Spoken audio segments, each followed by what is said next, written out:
Hello बच्चों, M आपका स्वागत करता है। आज हम संस्कृत के साथ आए हैं। संस्कृत का पहला चैप्टर है मंगलम। मंगलम पाठ का आज हम ऑब्जेक्टिव देखेंगे और उसी का हम देखते हैं कि क्या बोलता है पहला चैप्टर। कि उपनिषद के रचनाकार कौन है? पहला प्रश्न है, उपनिषद के रचनाकार कौन है? तो महर्षि महर्षि वेद व्यास जी। महर्षि वेद व्यास जी हैं। अगला प्रश्न, मंगलम पाठ के रचनाकार कौन है? तो मंगलम पाठ के भी वही रचनाकार हैं, महर्षि वेद व्यास जी। अगला प्रश्न है आपके सामने कि मंगलम पाठ में कितने मंत्र को संकलित किया गया है? तो ये बच्चों 5 मंत्रों से संकलित है। 5 मंत्रों से ये संकलित है। अनु से छोटा कौन है? तो अनु से छोटा आत्मा है बाबू। अनु से छोटा कौन सा है? तो आत्मा है। किसकी जय होती है? तो जय हमेशा सत्य की होती है। जय हमेशा सत्य की होती है। बहती नदी कहाँ मिलती है बाबू लोग? तो बहती नदी समुद्र में मिलती है। बहती नदी समुद्र में मिलती है। जंतु के हृदय रूपी गुफा में क्या स्थित है? तो हृदय रूपी गुफा में तत्व स्थित है। तत्व बोलो या आत्मा बोलो, आत्मा भी बोल सकते हो यहाँ पे। ब्रह्मा को प्राप्त करने के विषय में बताया गया है। ब्रह्मा को प्राप्त करने के विषय में कहाँ बताया गया है? तो ब्रह्मा को प्राप्त करना है ना आपको। ब्रह्मा को प्राप्त करने के लिए कठोपनिषद में बताया गया है। ठीक है।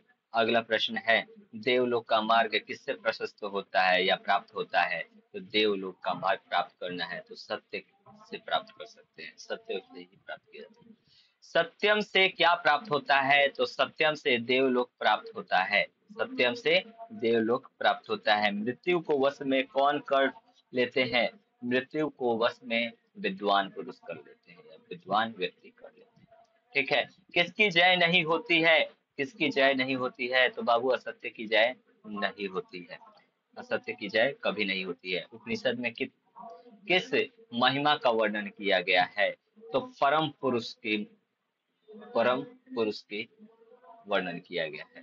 उपनिषदों की संख्या कितनी है? तो उपनिषदों की संख्या 105 है। उपनिषदों की संख्या 105 है।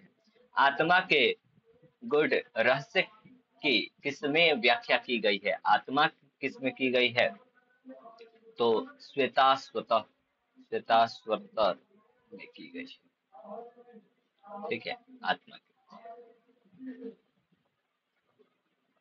Sorry sorry, my mistake.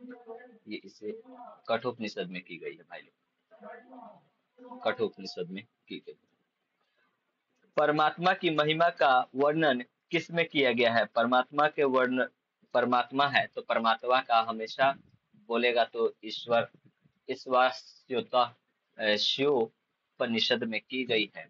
अब देखो, ज्ञानी लोग और अज्ञानी लोग में अंतर किस में बताया गया है? तो ये बताया गया है श्वेता सूत्र।